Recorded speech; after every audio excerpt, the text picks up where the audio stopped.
Okay, we're live. Hi, everybody. Welcome to the most special edition of DESIGNathon. This is our first one-on-one, and I could not be more over the moon to have Maggie Weber with us today. I'm so excited. Me too. Let me introduce Minaz, my stunningly beautiful co-host. Minaz, you want to say hello to everybody? Yeah, hello everyone. So excited for this episode and everything that it brings, and your questions in the comments. We're gonna answer them at the end. Don't forget to put your comments, put your questions in the comments. Sorry. And yeah, so excited for this. Let's do this. Thank you for having me. Of course, I'm thrilled to have you. Not every day you get your favorite YouTuber on your own podcast. So Maggie, I want to hear the whole story, the origin story, but do a quick intro, and then do you mind going straight into kind of if Marvel was doing a movie about you and your origin story, what would it be? Sure. So I'll give my best approximation. And I apologize. My dog wants to be played with, and I don't control that. So we love dogs. It's fine. Yeah. So I started in social media when I got pregnant and just could not continue working. I was sick during my pregnancy. So I started selling clothing on Poshmark. And I knew that you had to have, are you serious? Really? You're just showing off the internet now. Would you like to come here and be a part of things? No. I knew that you had to have a social media component to have an online business. So I started Instagram just to say, look at the new jeans I have in my store. And I did okay. I can't not put my humor into things. So I started making memes about what it's like being a reseller and being a thrifter. And that took off a little bit. But I never showed my face. I never had my voice. And then one day I saw, hi, Age Future. I saw a skirt for sale for $34,000 and was so taken aback that I made my first ever Stupid Rich People fashion video, and it went crazy. And so I started showing my face more, and I started putting more of my own opinion out there. And the rest is sort of history. Like it's really just taken off in a way that I absolutely never anticipated. And the fact that this is my job now is insane. So that's how I got my start. Happy to answer any other questions on that. But I said this before, and I will say it again. I feel like I've been just failing upwards for the last 5 years. I keep doing things and they keep working. So I'm just going to keep doing things. But one thing I'm very proud of on my channel is I truly feel like no matter your political affiliation, no matter your religious affiliation, no matter what your family makeup looks like, we can all agree that a $34,000 skirt is ridiculous. So I want my channel to be home for people. And yes, chats, this is actually live. You can ask them questions. I want my channel to be somewhere that people can like come and rest, even if that rest is just laughing at the ridiculousness of the world. So I'm curious, like, where was the first comments that you were receiving when you first started? Like, were they all positive, or you had also negative at that point too? Oh, I'm a woman on the internet. Of course, there were negative comments. You have to do literally nothing for people to be prepared to hate you. It's pretty astounding. One thing that really has surprised me is so many people say, just block them and move on. And for me, it's like, oh, absolutely not. You came to my house. You came to my house and sat down at my table and you're complaining about my food. You don't get to just sit there quietly. And when I respond to people, 9 times out of 10, they back down. I've had people who apologize to me privately, delete their own comments. Some people, of course, double down because they're insane. But a lot of people, after going a few rounds with me, will just say, like, listen, I'm sorry, I was trolling. And it's like, yeah, no, that's unacceptable. Like, you don't get to just say that and we're fine. You intentionally did a bad thing and I'm not letting it go. That's this discussion. That's what we're having right now. We're not going to move on because you got tired of the consequences of a thing you said. That's not how this works. Welcome to the internet. So that has been surprisingly empowering. And also others. There is a freedom in knowing that no matter what I do, I'm a stupid fat bitch. Like, no matter what I do, you know, there's people who are ready to hate you. So you can just let go of that. You can just let go of those expectations. And yes, I'm very proud of, I think, the positive impact that it's had on other women as well. And men in some cases as well. Yeah, I told you I use what it's like being a woman on the internet to educate my sons and my husband. Like it's a tool, like it's a learning tool if you apply it correctly.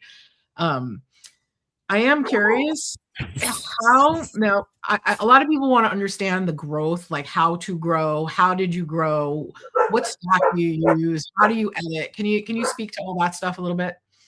Absolutely. I'm going to ask you to stall for 20 seconds so I can get my dogs in the house. But we're professionals and the audience is never going to know. So I'll be right back. Yeah, sure. Exactly why people love her so much is the realness, right? And I mean, I get people in my DMs saying, you know, you're the least full of shit person on LinkedIn.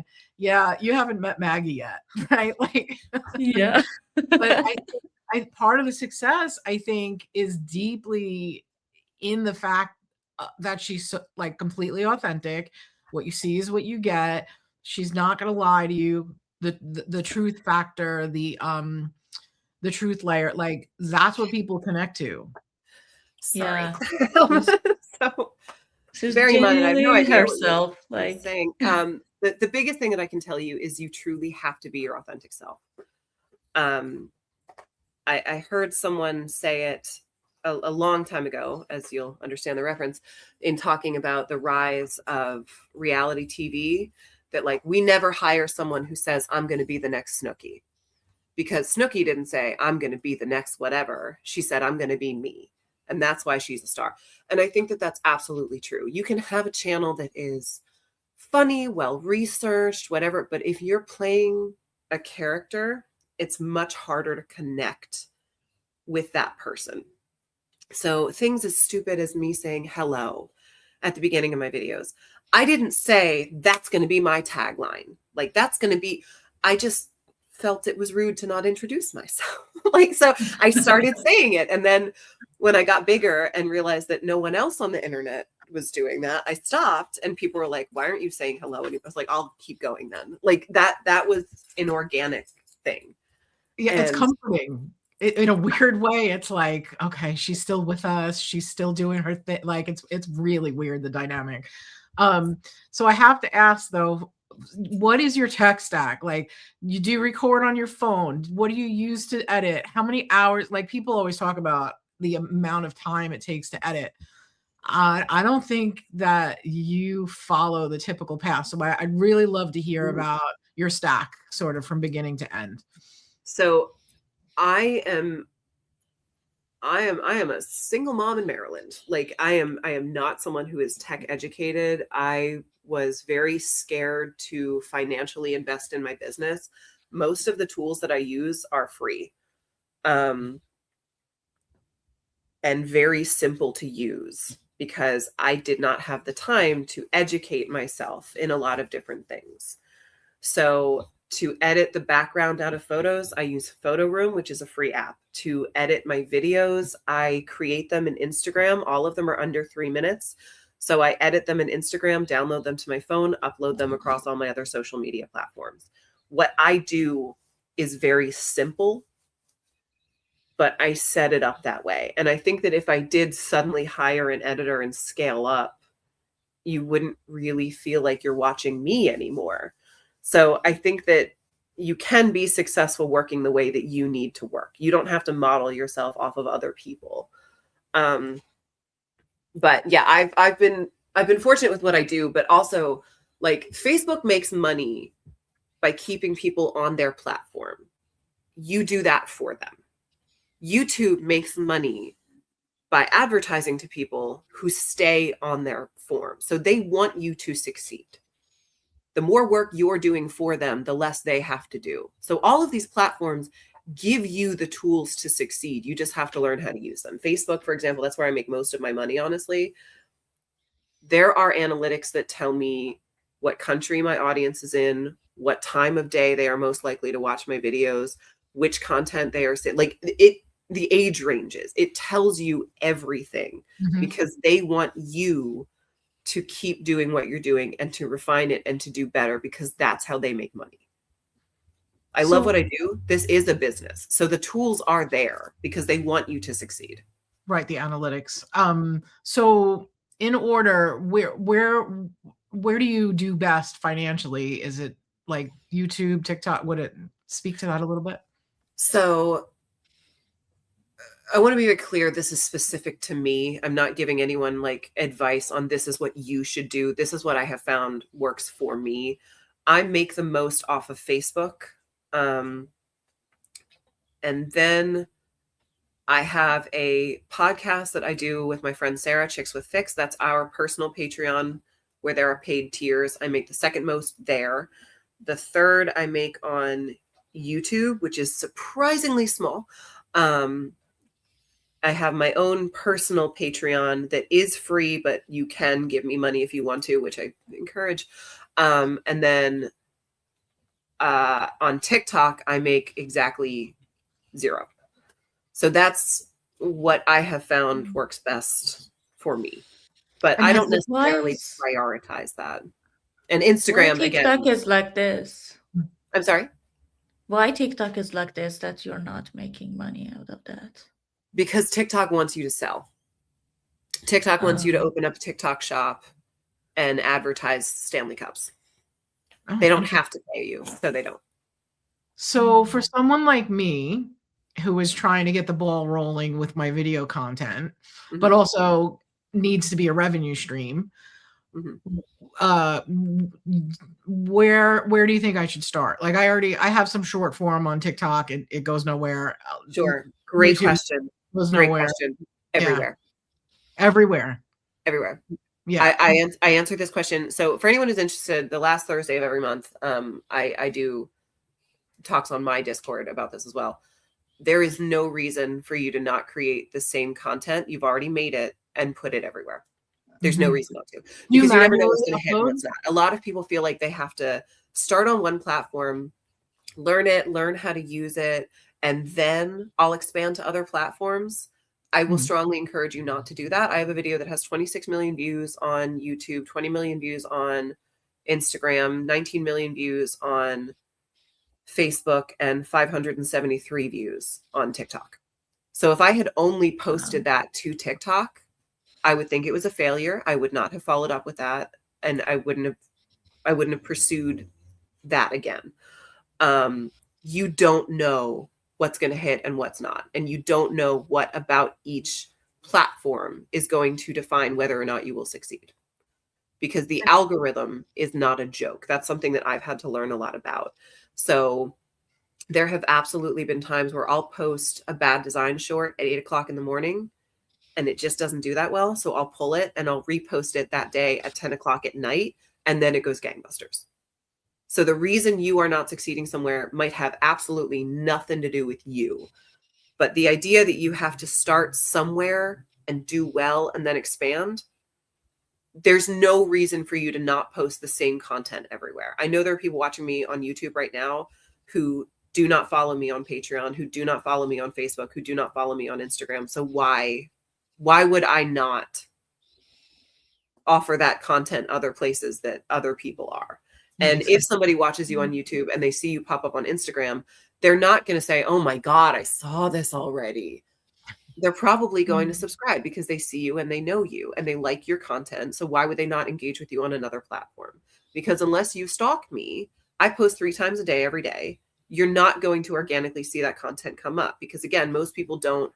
I think when you go to Instagram, do you open it and type in the name of a creator to see what new things they featured? Probably not. You just scroll. You let the algorithm determine what it is that you are going to see. So there's no reason not to be posting that content as much as you can. And do you manually post, or do you have an auto uploader? Or I manually post just because I didn't want to learn a new thing. Okay. Okay. It's 10 minutes that I don't And mind because that's my social media time. do you engage after the fact? Are you in the comments? Like if you have stuff in 6 different platforms, do you have time to engage on each different one, or do you choose one that is the one you're most active? Or I try as much as I can, but unfortunately I do a lot of things, so I just don't have the time. that's one. I wish I had more time to engage with people. I will tell you, TikTok is what I look at the least because that's where I have the smallest audience and make the least amount of money. Mm. But that doesn't mean I don't care about them. It's just I have to be very specific about my time. So as much as I would love to sit in the comments and like I read through as much as I can, but when it comes to actually responding, I have to be very judicious with that. Yeah, I figured as much. It's just so many hours per day. Yeah. Do you do any long form, or is it all short form? So every Monday, I am live for movie night with my business partner, Sarah, on our Discord. Every Tuesday, I am live on my Patreon for the comment section. Every Thursday, I am live on Whatnot, doing selling shows or talking to my audience on Discord. And I'm going to try to be live more often to interact with people who are members of my Patreon and Discord. I have a question. Like, were you like from the start that confident in front of the camera, or like it happened gradually, or what techniques did you use to be comfortable, like talking to a camera, not to a person, and imagining that there are people? And being hysterical. Like, I feel like that just is natural. I don't think you could not be funny if you tried. You know, the worst interactions I have with people are when I make a joke and they don't laugh, because it's just like, this is the next 45 minutes of your life. I'm sorry. Like there's this, I don't have a deep bench. This is who I am. But no, being comfortable in front of camera was a challenge for me. Much to my shame, when I started on social media, I would only put my face on with a filter. And it was a filter that would like shave my jaw and plump up my lips and make it look like I had makeup on. And it took me maybe like 6 months before I stopped doing that. And I felt What so happened? much better. And it really is true that like, if you're pretending to be someone, the people who like you, the people who like that person are going to like that person. And I want them to like me. And in order to connect with my audience, I have to be myself first. So that was a real challenge for me. That was very difficult, but I found that the more I was myself, the more I showed my own face and really said what I was thinking, the more people I connected with and the more genuine it felt, because of course it was. So that was a challenge, but it's been very inspiring to see how people let me be a part of their life.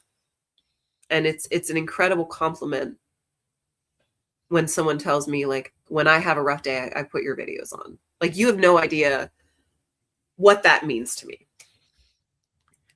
And the fact that someone would choose me is really incredible. Yeah, feels so good. Yeah. So what happened that you decided to show your real face and like don't use the filter anymore? Can you elaborate more on that? It was very obvious I was using a filter.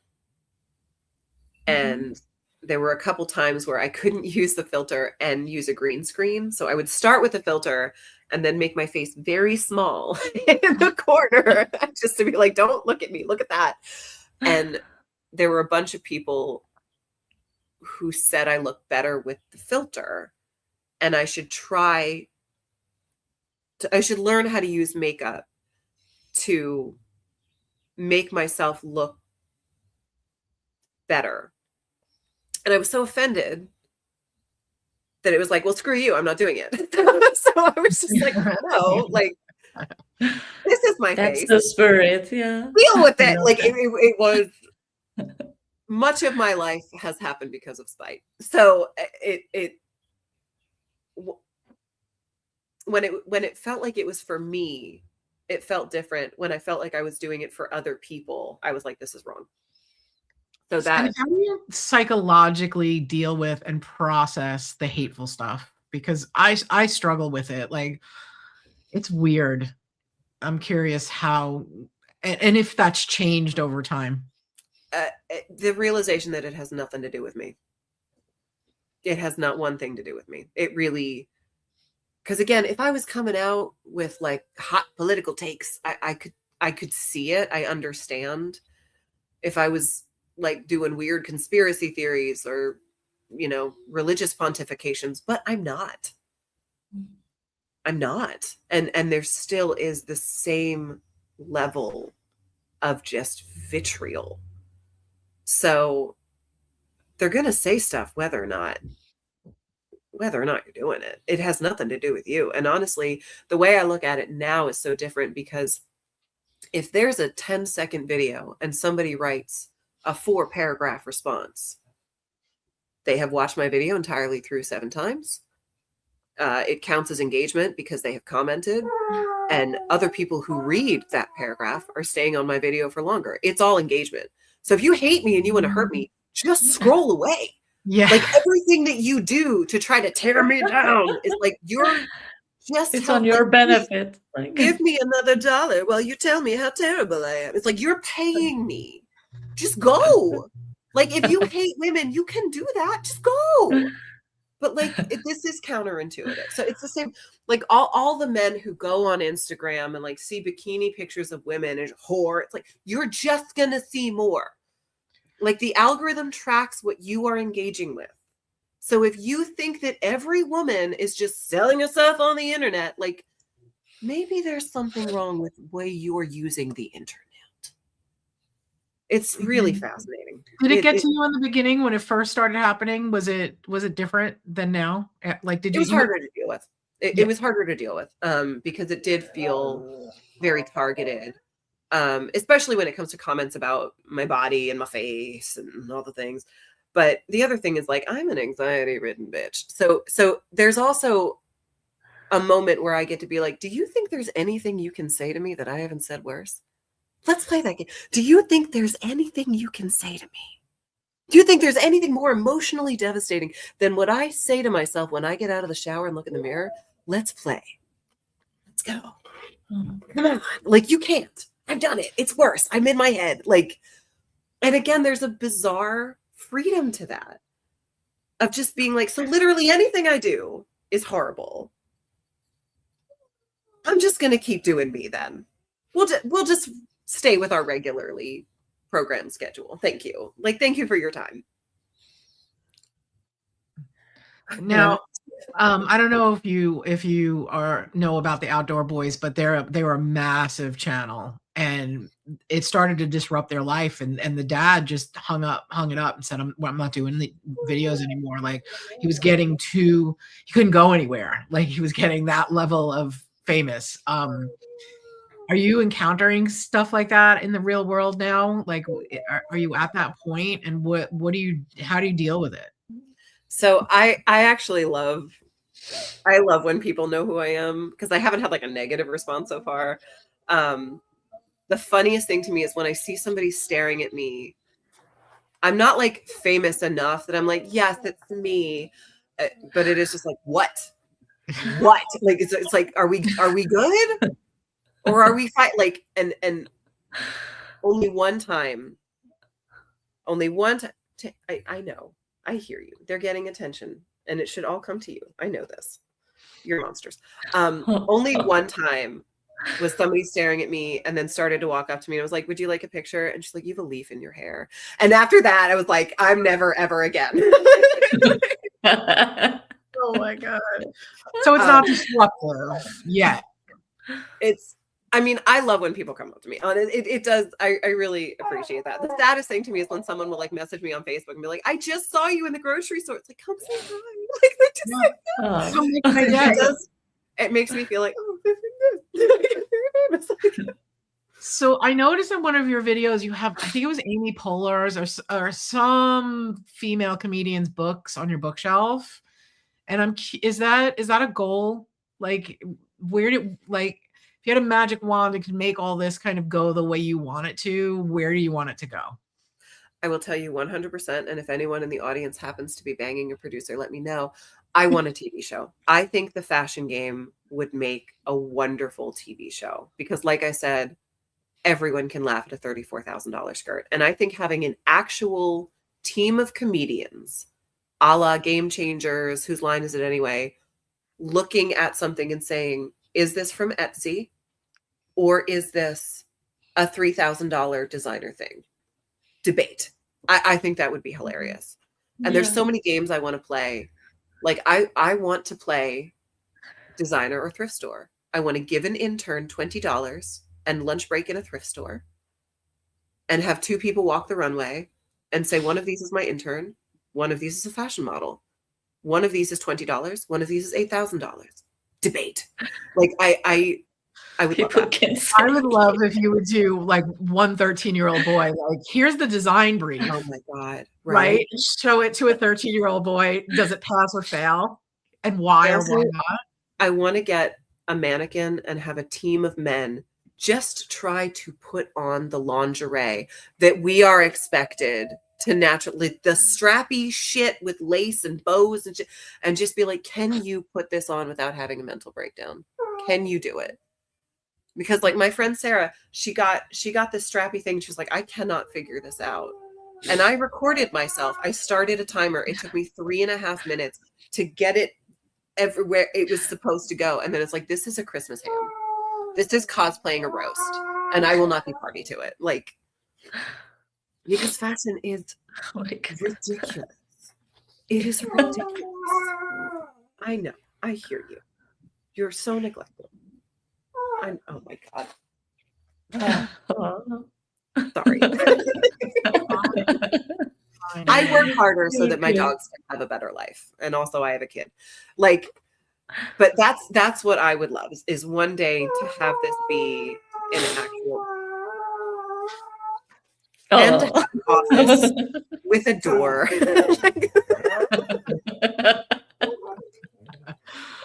Oh my goodness. So are there any leads in that department? Because I feel like by now you should have people reaching out and saying you need a show. You can't say.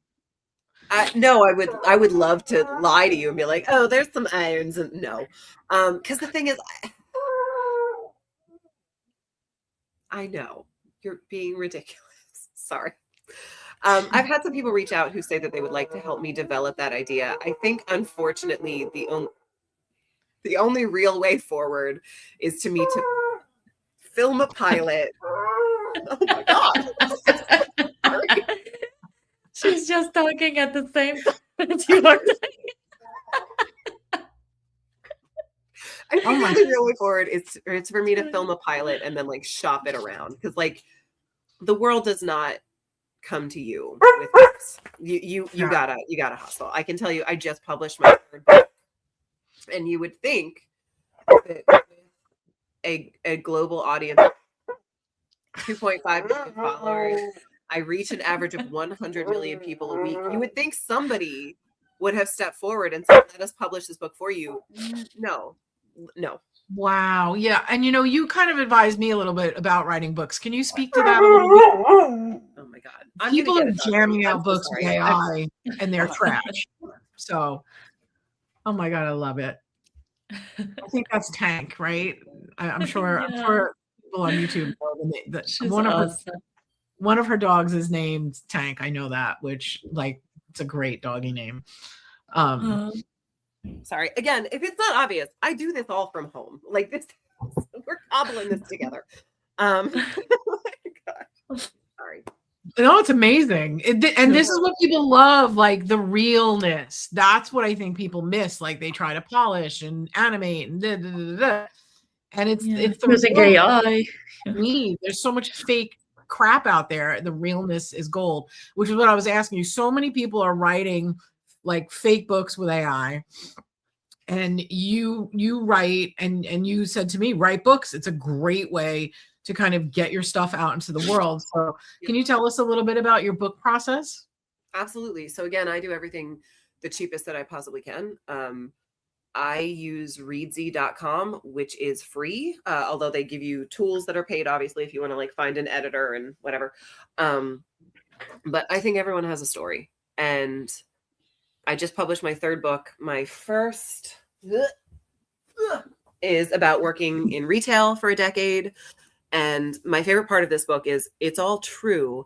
And whenever somebody reads it, people immediately are like, oh my God, in 1983, let me tell you. It's like, yes, tell me everything. Like, I love hearing people's stories. This book took me 16 years to write and publish. Wow. And that was a really scary process. And I'm so glad I did it. And even if no one ever read it, it's still like, look, I did a thing. I can hold it in my hand. And just being able to say that is huge. So this took 16 years. My second book, which I still use as a reference for myself, so it's dirty as hell, is about being a clothing reseller. This took me 16 days to write and publish. This was much faster. My third book just came out. I have not gotten orders of it yet. But if you have something you want to say, even the process of writing it can just feel so good. And especially as women, I think that we particularly, all people, but women particularly, feel like you have to know everything in order to do something. So you can't get started until you know everything. And that's just so not true. Like, you want to write a book, write the book. You don't have to know how to publish something to write a book. You have to know how to publish something when it's time to publish it. You don't have to know how to design a book cover to write the book. You have to know how to design the book cover when it's time to design the book cover. Like, you can do it in stages. Break it down so it's not this giant thing I have to do. It's like, can you write for 3 minutes today? Then do that. And that's an accomplishment. And look at what you did. So I've found it incredibly cathartic because, like, the videos will never be done. You know, the podcast hopefully will never be done. But when you're writing a book, that can be done. That can be done. And how do you publish for everybody That's out awesome. there who has a book, you know, 3/4 of the way done and they just kind of gave up because they think the process of getting published is ridiculous? So first of all, the self-publishing process has gotten a lot easier because getting published traditionally is really difficult. And in part because of that, it doesn't have that stigma of like, oh, it's self-published, because it's, again, I'm going to use the numbers. I have 2.5 million followers and I don't have an agent. No one has come to me about that. And no one has approached me about wanting to be a literary agent, an agent that's going to have me speak in front of groups, an agent that would connect me with brands. That's not happened. So if you're waiting for someone to come to you, it's not going to happen. It's not going to happen. But the tools that you need are out there because the self-publishing process is so... Seriously? I'm so sorry. I took some treats and broke them up so that I could give them, and Tank just came and stole all of them. So I don't have them anymore. Oh my God. But if you want to get traditionally published, what you most likely have to do is have your book in its entirety and set it the fuck aside. And then start submitting to literary journals, start writing for short story contests until you get noticed by a literary agent who will come to you and say, hey, I like what I've seen. Do you have something more? And then you present your work to them and you hope that they like it and you hope that they have a partner that they want to bring it to. And if they do, and all of that is a really big if, then they might want to talk to you about representing them. And then they'll bring it to a publisher who's going to want to work with an editor who's going to go back. Like, it's an insane process. And it takes like 10 years in some cases. Yeah. And you lose your autonomy. 100%. And your ability to make money disappears. I self-published through KDP on Amazon.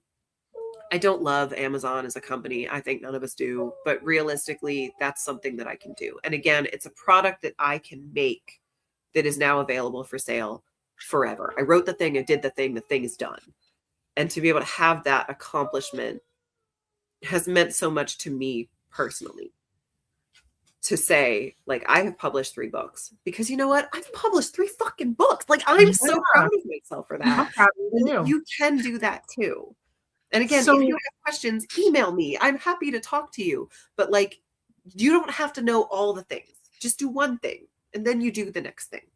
And I'm going to blow my nose on camera, and we're all going to be a part of that. Sorry. It just makes people love you more. Gross things that Maggie does that makes everybody love her more. A new series. Oh my goodness. So just real quick though, do you buy a bunch of books printed, or is it that deal where Amazon prints them on demand? It's print on demand. Okay. Yeah, I'm starting to do book signings for the first time ever this summer. So I'm ordering a bunch of copies for myself that I will sell at book signings. But that initial, like, this is so much money on my own work. I hate this. Let's get the credit card. Like, that never gets easier, because every time I go to a live appearance for me, like the first convention that I went to, I brought knitting, because I was like, I'm not just going to sit there. Like, I'm going to have a project. And I'm always surprised that, like, people are here. Like, it's fun. It's very nerve-wracking to make that sort of financial investment in myself. And that's why, frankly, I do it as little as possible, because there are a lot of ways around that. And self-publishing in a format that is print on demand. Okay. Yeah. I think people and again, all that infrastructure is there. So people get your book in 2 days.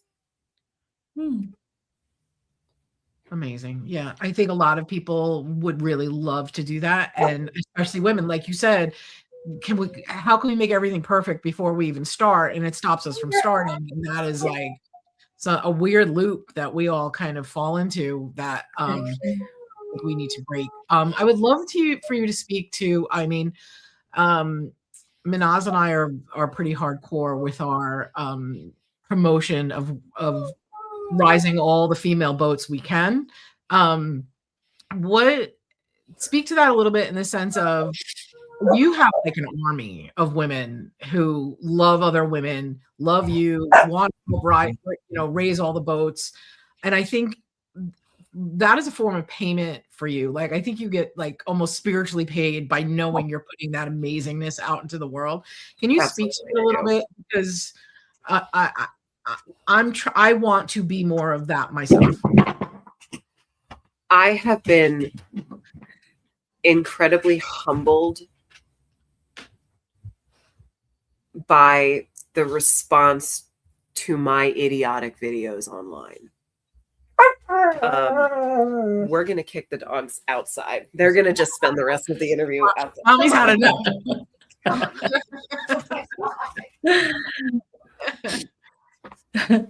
I think in about 10 minutes or less, we can go to the comments, questions in the comments. So yeah, feel free to ask your questions in the comments so we can answer them at the end. Yeah.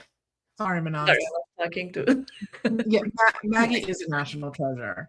She said KDP on Amazon, and somebody in the comments backed it up that KDP on Amazon is the easiest way to go. Like, it would be cool if we were able to kind of track the people that you inspired to give it a go on book writing and have a book club of like Maggie inspired books that got, That'd be amazing. That would be really cool. Love that. That'd be amazing. Oh, it's so cool. Well, again, I have a Discord. I'm going to be trying to do more lives there. So if you have questions about self-publishing, let's just do a live about self-publishing. Yes. But, yeah, so I'm going to add all the links to your social media in the comments later, so everyone can access and them. Linktree, even that was so innovative. Like, I've been working in tech for ages. Never is Link. What? Like, how did Linktree happen? It's so. And again, it's free. Yeah, it's free. Like, it's free. Yeah, the tools to succeed are out there. You have to learn very little to be successful at it. Like, it's. The tools are there. But yes, the responses that I have had from both women and men when I talk about body positivity is utterly fantastic. And it honestly feels at times like people just need permission to love themselves, because there are so many voices saying, you're too fat, you're too skinny, you're too tall, you're too short, you're certainly too old, no matter how old you are. Like, there's so much of that telling us that we need to hate ourselves. And if you could just change this one thing, you would be worthy of love. You could live your life after those 10 pounds. Like, and it's insane. And one of the things that really inspired me was the women in my comment section saying, I would kill to have your body. Because I'm thinking, you fucking fat bitch, you need to move all the fat in your stomach down to your ass, because I have none. Like, my entire life, I grew up with like Paris Hilton. Like, that was what a woman was supposed to look like. So I felt my whole life, when in my childhood, I felt misshapen because I have this and I have that, and then I've got that. Like, I didn't think this was a good thing. I thought this was getting in the way of me being happy. And a lot of people confuse body positivity with this weird misogynistic idea that, like, I'm promoting obesity. And it's like, nope. I'm saying women shouldn't wait to be happy. Like, there's a difference. And if you think there isn't, you're fucking psycho. I'm sorry, I'm cursing so much. I didn't ask about that. But like, it really, you don't have to do something to be worthy of love. You don't have to change something about yourself. And women especially, men feel it too, but women especially, it's not about us. It's about the people watching us. When I think I need to lose weight, it's not for me. It's because I owe something to the people who look at me. And that is crazy. That's a crazy thought. If you're concerned about your health, period, done, end of sentence. If you are concerned about your happiness, great. But if you feel that you need to physically alter yourself for other people, there's a problem. And that's something that I keep coming back to, is like, that's what social media is putting on so many women. And that's something that I really react to. And I got an email from a woman the other day who said, like, thank you. I'm wearing crop tops. I always wanted to wear crop tops, but I always told myself I had to lose weight before I could do that. And then I just started wearing them. And I like how I look, and I'm getting compliments. And it's that permission that we feel we have to give ourselves. And it drives me insane, because I still feel that way about myself. I still feel that way. Like, I'm looking at myself now, I'm still like, I should have straightened my hair. I should have put lipstick on. I should have done it. And it's like, why? Are you guys sitting there thinking like, that bitch should have done her hair? Like, no. But I still feel that I owe my appearance to other people. And let me also tell you, like, I've been losing weight pretty rapidly, and people online are quick to tell me that I look great. It's because I'm not eating. It's because I'm stressed out. It's not healthy. I'm not losing weight in a healthy way. And when I am taking care of myself again, I'm going to gain weight back. And I'm sure people are going to be like, oh my God, what happened? So that's something I'm contending with too. Like, there's always more going on than you know about. And that happens in my comment section too. I'm sorry, I'm talking for a very long time. No, we're here to listen to you. Like, a lot of women will say, like, I was diagnosed with cancer. I was put on radical drugs or whatever. And all people told me is how fantastic I looked, because I rapidly lost weight. Yeah. And the psychological damage that does. Yeah. And part of anxiety is that stinking thinking. Like, I only learned that relatively recently. Like, when you sit in bed at the end of the day and think of all the things that went wrong, when there was so much that went right, like, that process of just stinking thinking, that is a symptom of anxiety. I Mhm. always thought I just had like an asshole that lived inside my head that said nasty Yeah. things to me, and then learn, no, that is, you're anxious, and that is a symptom of anxiety. And I never put that together. But what's really crazy is, and I'm so aware, and I've had so much therapy, and I work so hard, and I try and have my spiritual practice and do all the right things. And still, as you're saying, I'm so stressed, I can't eat, it's not healthy, I think to myself, wow, I wish I didn't eat when I was stressed. And I'm like, who's this asshole voice? Like, get to the back of the room. You're not allowed in front. And Yep. that is a way that I've helped manage. It's like that voice. It's like, no, you don't get to be at the front of the conference room. You have to go back. And then the nice voice has to be the one that's running the show here. And that's just a little practice that I've had to learn to kind of shut down that crazy voice of, but like, as you were saying that, I was thinking that to myself and then saying, why are you even going there? It's just so ingrained.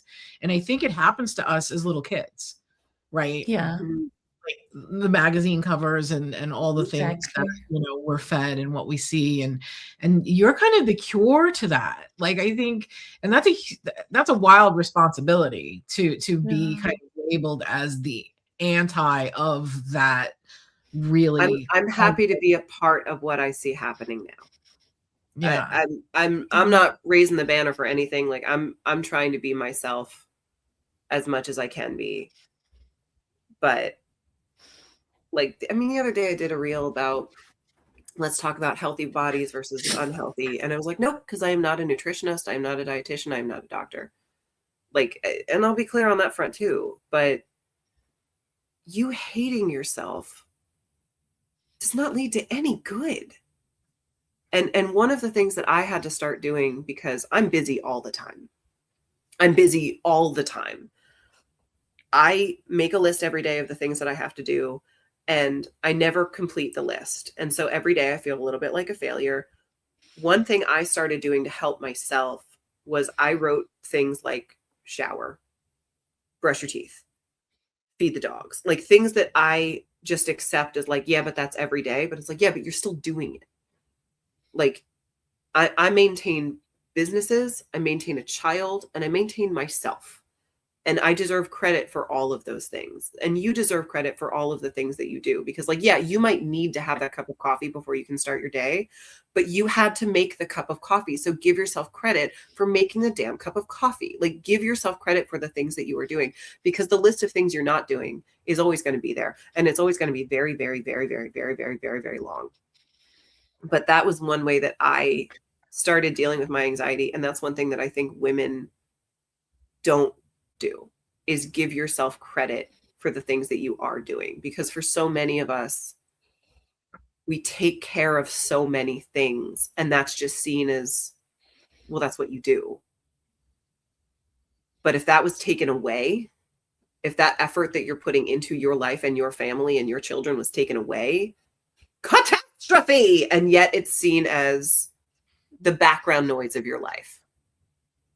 Yeah, you're so right. And I love listening to this. Like, these are very, like, inspiring. Like, I love that. Thanks, Maggie, for being so great and so No, thank you for inspiring. wanting to talk to me.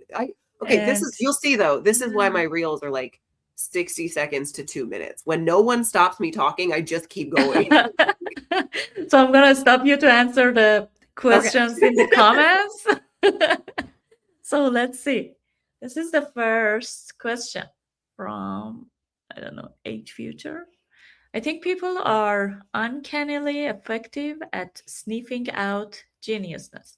How do you think you show your genuine self best? And what do you think you can improve on that, maybe held back by past anxieties? So I think you're absolutely right that people can tell when you are being sincere and when you're not. And I really do credit a lot of my success to being myself. I wish I had leaned into that earlier. Because like I said, there was no reason for me to be using a filter. It hindered me. It did not help me. I walk a delicate line, because I am myself online. Like, if you meet me in real life, this is who I am. There's the very little act. Like, a little bit of it is performative because it's a performance. But I struggle with not telling people everything about my life, because there is that impulse to treat this like a vlog and just tell you everything, but you do have to keep part of yourself too. And part of that is for safety reasons. Like, I have a daughter, but I don't ever show her face. I don't ever say her name. I try not to go into details about like what she's doing and what her life is like that, for safety reasons. I do that, and because she's too young to consent to any of that. But I really now try to be as much myself as I possibly can. And I only wish I had done that sooner, because I didn't sooner because of anxieties. So good question. Oh, sorry. I'll let you read it. Yeah, go ahead. No. I try not to. I really, don't understand it, which means I don't understand the consequences of it. Which is something that's very serious to me. I have in the past used like screenshots from another channel that use generative AI to make something, and people jump right in to tell me like, stop that. So I'm trying to be better educated about it, but with AI advancing as much as it is, it's very difficult as a layman to look at something and know this is AI or this is not AI. So I try to avoid it as best I can, because I'm not educated enough to have an intelligent discussion about it. And that's the best answer I can give you. So for those who are listening, the question was, are you using AI at all? That Maggie answered. So, okay, thank you. Next question. Question for the ladies. Do you ask your significant other or kids to get anything from out of your purse? My kid just takes. Like, there was one day, she was like 4. And we were at the mall, and they had that little carousel, and she said, "Can I go on the carousel?" And I said, "We don't have money for that today." And she said, "Can I see?" And grabbed my wallet and unzipped it and handed me the cash and said, "Yes, you do." And it was just like, all right. It's like we'll have a long discussion later, but for now, I guess you're riding on a carousel. Like, yeah. So I don't have a lot of secrets in my life. That's a funny question. Yeah. And do you want to answer it? I don't have a pocketbook anymore. I have a wallet phone thing, and it's like freedom. It's wild. Yeah. Me I'm too. trying to unburden my life. I love it. Oh, that's amazing. That's a great question. Oh. Would you use comment automation if it was good and easy to set up? So I'm going to reveal my ignorance here. What is comment automation? I know your answer is going to be no. Okay. Yes. Comment automation is when you have an AI read your comments and respond for you. You would never. Oh, 100% no. Absolutely not. No. No. And again, that's not an answer for everybody. That's an answer for me. Absolutely not. Yeah, because the foundation of the brand is realism, is real. It's authentic. It just doesn't align. Yeah. This is repetitive. So Etsy or Regretsy? Anyone remember that? If you want to have a fun game today, you can also play American Apparel or Porn. That's an actual game you can play where it just shows you a selected frame, 18 or over, of is this an American Apparel shoot or a still from a porn movie. I have never made it past round 3 because the fashion industry is horrifying. So yes, I remember Regretsy, and I love it very much. I mean, if you made a call to action to have people help you put together a pilot for a game show, or you would end up with the most polished, most amazing pilot that YouTube has ever seen. And I would love to see it happen because it's something I really want. I think it would do very well. And one thing I would insist upon is at the end of the show, we give the total price of all the luxury, idiotic things, and then talk about a charity and what they could have done with that money. That's one of my favorite parts of my channel, is that I get to put that out into the universe. And the response, again, has been incredible to that. I have a platform. It's a blessing I get to use it. Yeah, that's awesome, Maggie. So what is your, I think people are asking about your book and how can they get them, where they can unfortunately, get them. they're all available only on Amazon right now. Or if you come to see me in person, I will be selling them. I have 3 books out. The first one is Why I Hate Everything, which if you ever worked in retail, you will understand that title. It's just about working 10 years in retail, the real stories of what that's like. 8 of those years were working in thrift stores. So you get to learn a lot about what it's like behind the scenes of a thrift store, which is fascinating. The Clothing Reseller's Handbook is just a quick guide for if you want to start selling online on sites like eBay, Poshmark, Mercari.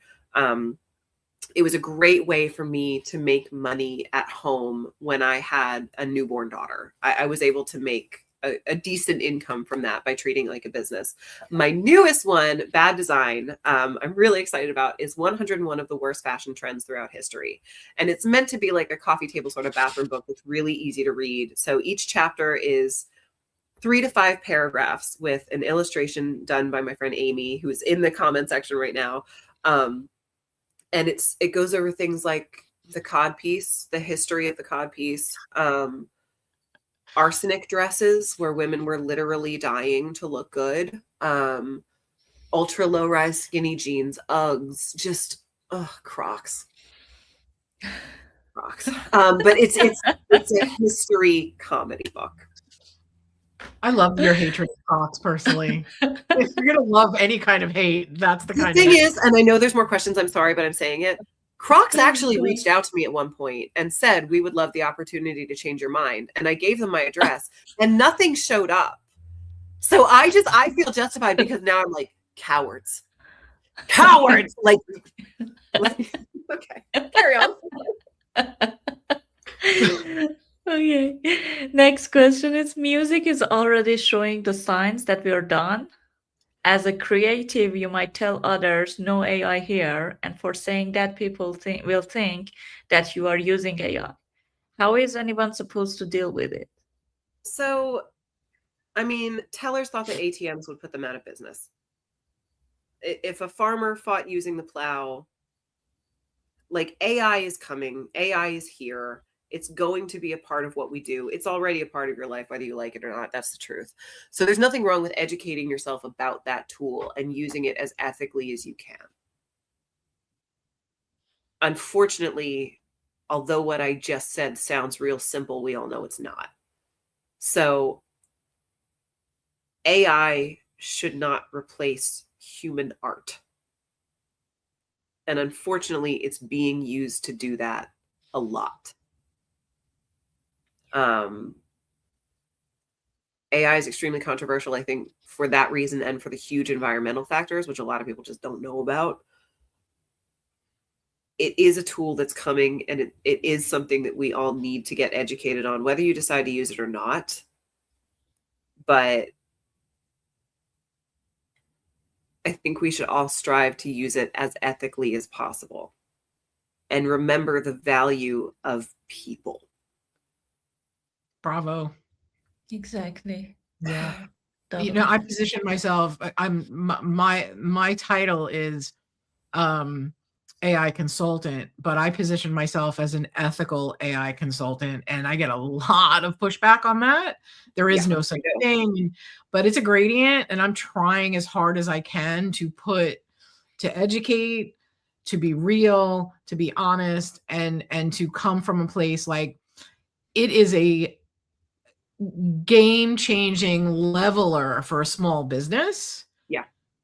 But I don't do business with big business. The things I build for small businesses, I would never build for them because I want them to keep employing humans. But if it's the difference between a solo female business owner being able to grow her business where otherwise she would have to fold it up, I'm good with it.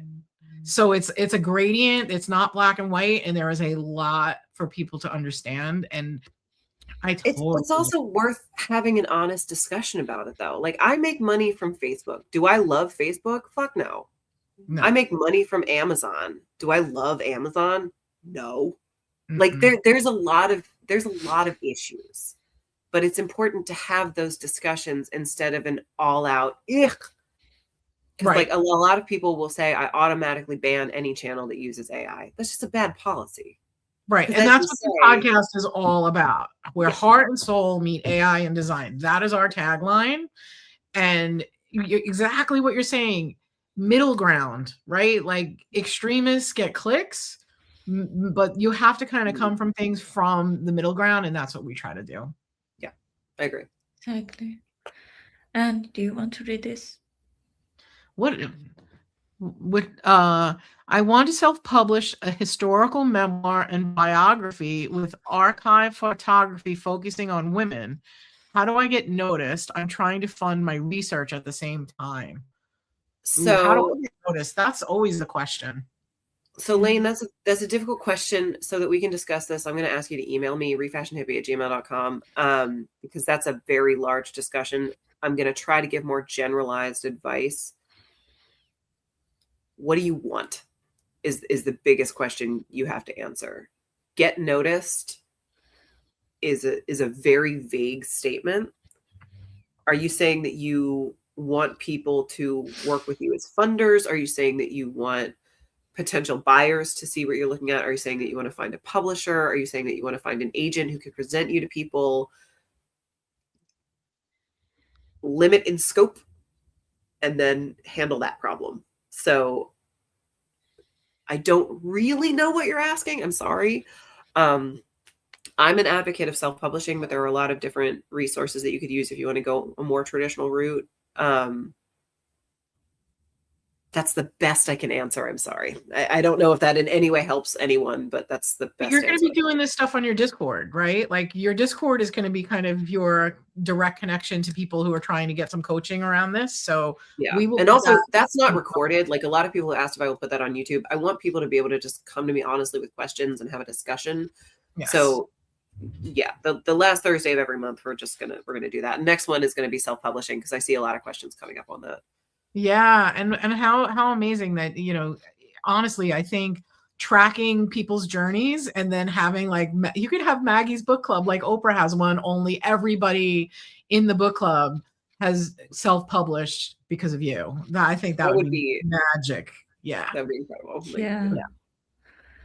So someone wants to be your guest star. Next question. Her people will call you the same person. A dream. This is a great one to end on. Yes, let's do this one. There's a lot of dream collaboration for Stacey Momoa. Sorry. I just want to read this for people that are listening. Sorry. Yes, sorry. Yeah. What would be a dream collaboration for you? Yeah, once Jason Momoa drops the restraining order, we're going to be together. He knows that I love him. It's his agent who's keeping us apart, that bitch. No. So there's a lot of comedians that I just respect the hell out of. Carissa Hendricks is one of the biggest ones. She's Lucy Darling. I so admire what she has accomplished being herself. So for anyone who doesn't know, Carissa Hendricks is a comedian who plays multiple characters. She just finished a tour as Lucy Darling.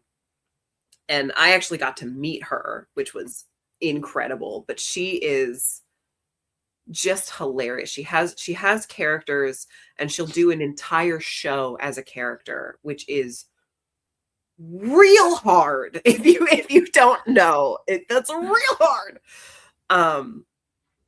And when you see someone out of the character that you are used to them being, it's you see how much work it really takes to get there. So if I one day get my TV show, RuPaul, John Waters, and Carissa Hendricks or Lucy Darling as contestants would. I mean, the problem is they'd have to pick me up off the floor. Like a team of interns would have to like scarecrow me and Weekend at Bernie me through the whole show because I would not be able to stand. But like that's the dream. That's the dream. Wow, that's amazing. I think Yeah. Amy is your friend. Yeah. Do it. Amy's the one who did the illustrations for my book. And yeah, again, Oh, that was her first major project ever. But we did it. Amy. We did it. We did it. Now it's done. Like, yeah. Awesome. Yeah. Amazing. Thank Okay. you, Maggie, We for are doing- done with the questions. Thank you, Maggie. We are like 5 minutes over time. I'm sorry. So All right. yeah, we can wrap up. We do this all day. Oh, thank but you for staying more. Yeah. Yeah. No, again, I love this. Yeah. Yeah, thank you so much. I needed this personally. I feel so much better, so much happier, and honestly, that's what your videos do. You're the cure for depression. I watch those videos, I get joy, I go to sleep, I have happy dreams, and like if I am down, I will go and watch your videos, and that is a gift to the universe. So thank you for joining us. Thank you for being that gift to the universe. And if anybody out there listening, help Maggie get a damn show. Be a show. Well, Ridiculous at this point. I want an You agent. deserve it. And no one's giving me one, and it's very rude. It is stupid. It's just, Maggie, do you want to plug anything real quick before we sign off? Not on camera. Yeah. So once again, please go to my link tree. It's in my bio. If you're into me, I have 3 books that are out. I have my own personal Patreon. I have a joint Patreon where we have a podcast. I have audiobooks if you like the sound of my voice when I'm not nasally. I do a lot of things. So I'm making my way downtown, walking fast. I also have Whatnot sales the first 3 Thursdays of the month. There's a lot of things, but yeah. It's all in the link tree, right? You can find everything in the link tree. Love you. Okay. Oh my God.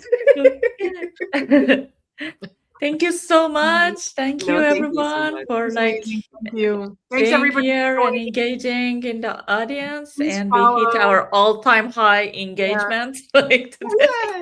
Yeah, thank you so much. Yeah. Subscribe or like and follow. God, I hate myself every time I say it. But love you guys. Like and Love you subscribe. all. And love to tell you guys. Yeah. Yes, go do it. Go do it. Do it immediately. Kill me. Subscribe. Bye. Bye. Thanks everybody. You feel like the worst, don't you?